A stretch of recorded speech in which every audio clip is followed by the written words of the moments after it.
grass. And it is advisable before you plant, you do the mulching. And then you come to the place where you want to do the planting, you make a space, you make a hole, you put your manure there, because if you say you are going to put the manure in the whole place, it is going to be waste. But if you put it just there, it will be enough to sustain that plant. After you plant, you return the grasses so that the plant is protected from direct sunlight, and also the water retention will be maintained. I think if you're not nodded, sisi kwa tuna mulch hapo around, tunamwaga mbolea hapo, lakini hiyo mulching ya la whole hatujafanya. We call it farming God's way. The farming God's way, you don't use a jembe, unafyeka tu. Mahali kama pale unafyeka, unalaza nyasi pote, halafu unachimba tushimo pale pale. You don't disturb the ecosystem by uprooting the trees ama nini, because those trees make their own bacteria and whatever which are required by other plants. That is called farming God's way. Even though it's a challenge because our area do not have enough grass. People even buy hay to go and do mulching in their farms. And a quarter acre of land can produce a lot of food in that state. It's something in which, God willingly, as we continue partnering together and advising each other, maybe we will come and try a small portion and see the difference, so that when the children leave the school, they have seen the knowledge of how to do farming. Maybe at this point, I can also contribute an idea, and it's to all of us. I happen to have been one of the few lucky Kenyans to have been given a chance to go and see how farming is done in Israel. And we all know that naturally Israel is a desert. Yeah? But if you see the pictures of how they are doing their farming, you will be surprised. Now, following what my brother Omar has said, this is a good challenge. Okay? It represents, in quotes, the worst type of soils that you can ever find in our environment. But just like the Israelis did what they did to make their deserts productive, we can also take up this challenge, the way the soil is, and think through ideas to make this the best here in Kidimu. And I'm glad that Kidimu School for the Deaf is one among the cost-serious farmers. So we all put our heads together, see how best. Omar has already proposed one way. All of us can propose even that which has not been documented. It is just in your heart, but when implemented, it will make this place better. So today we are starting a journey of 1,000 miles. Anytime you find time to come to Kidimu, come and interact with the school and give that idea which came to you when you were first asleep in your dream. And let's make the kitchen garden at Kidimu School for the Deaf. Let's make it better than what we see when we go to Israel. It is possible, it can be done, and we are those people who will do it. At the end of the day, we are not doing it for fun. We want Kidimu School for the Deaf to feed itself, and the surplus to be sold for the income to be used to do other things. So this is an income generating activity. At a time when we saw the other day, our governor was in Nairobi, among the few counties that are threatened with, is it hunger or famine? Whichever it is. But Kidimu is here telling Kwale County that it can be done. At a time when everywhere else people are crying of hunger, we are feeding ourselves at Kidimu under the same sun. So people can come to Kidimu, they can come and learn, they can come for benchmarking, but we have a job to do as cost-serious farmers. And I'm happy the top cream of cost-serious farmers are here. I'm sure this message will go to the rest of the group. I'm glad our coordinator has already declared Kidimu School for the Deaf as our CSR project as cost serious farmers.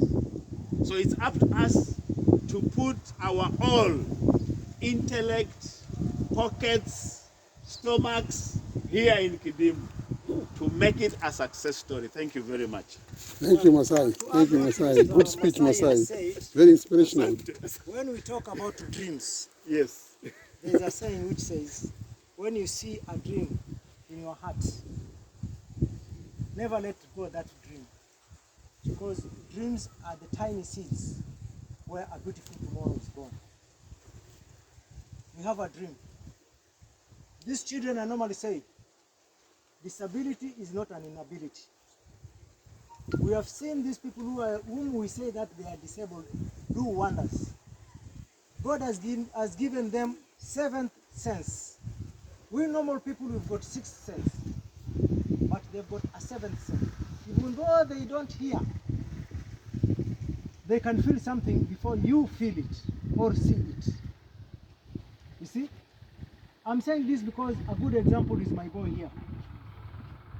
This guy has got a diploma in mechanical engineering production. This guy has got a certificate in ICDL, International Computer Driving License. This guy has got a certificate in CBIT. He's got a certificate in excavator operation. He's got a certificate in backhoe operation and a forklift operation. But unfortunately, there are no jobs. I've decided to take him and train him to do farming. We do seedlings together. He plants mchicha, brinjals, and everything, and he's getting something to sustain himself. Hoping that I'll get enough capital and get him land to be able to do cultivation. We have to remove the mentality to our children that they go to school to get white-collar jobs. We cannot create more jobs. And if we are going to create more jobs in Africa, it's through farming. Agriculture is going to be the sector which is going to create more jobs than any other sector in Africa. We've got the land, we've got the potentiality. We have the will. The only problem we have is the funds. So let's keep that dream alive. And farmers don't dream at night, they dream during the day. Thank you very much. Thank you. Thank you.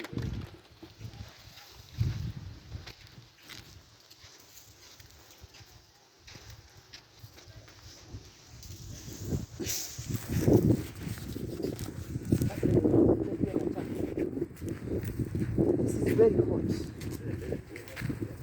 We need a shade net and we need mulch.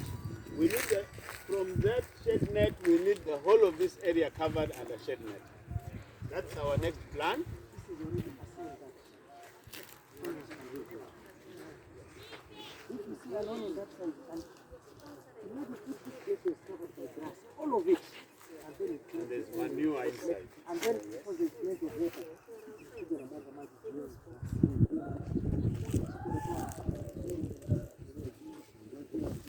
we are going to partner together and we are going to assist one another.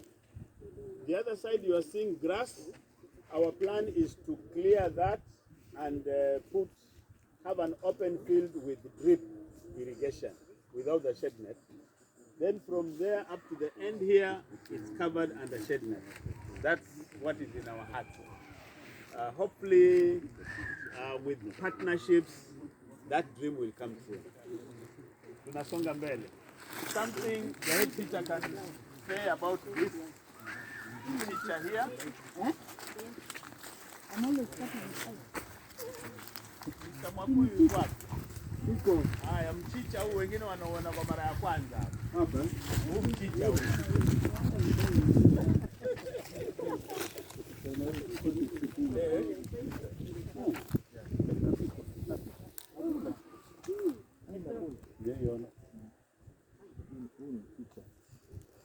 Now for a lot of nutrients the other one. That red coloring tells you something. In fact, Bwana Mawira, Yes. this is not red coloring. This What is do you call purple. it? This is purple coloring. Purple, yes. And you know, if there is the greatest scientist, it's God. People don't know why when you go to buy a mango, you find there's a purple mango, a green mango, a yellow mango, different colors. When you go and buy berries, you find pink berries, you find yellow, purple, different colors. God has made this, and science has taught us. These colors are codes for the special ingredients which are found in the fruits. If you eat a yellow fruit, the content of yellow fruit is different from a content of a purple or red fruit. That's why nutritionalists tell us when you are eating fruits, you are supposed to eat at least 6 servings of fruit and vegetables a day. A serving kale kabakuli kadogo kale. That should have different colors of fruits. This special color, purple color, which is also found in what we have seen there, the brinjals, is known as cruciferous. Sorry, flavonoids. Flavonoids. Flavonoids are the major agents which protect the body from cancer diseases. So when the headmaster said this is mchicha, and everybody, all of us, this is the first time I'm seeing this mchicha. Already it has gone to my mind that this is the best mchicha because it contains flavonoid. The other one is green. It contains cruciferous. When you take cruciferous, when you take flavonoids, and you take carotenoid, you mix them together, they make a compound or a very strong compound called a phytodefense. Phytodefense is the drugs or substance used to fight cancer. Somebody who takes biringanya, blueberries, purple berries, purple, oranges, is protecting his body against cancer and any other, because they also called antioxidants. Our body, you know, many people don't know, our body is like that car. It's mechanical, even though it's flesh and blood. Once we move around, we burn the calories and we burn the fats in our body. In the process of burning to get energy, the body produces carbon. Carbon is a waste. That waste is supposed to be gotten rid from the body. Sometimes it is termed as free radicals in the blood. These are the ones which cause cancer if it is not eradicated. How do we do it? By taking the phytodefense. Fruit and vegetables, they are antioxidants. Zinatoa ile sumu kwenye mwili. Kwa hivyo ni lazima tukiangalia miili yetu, tuangalie miili yetu kama mechanical side of what happens. We need greasing,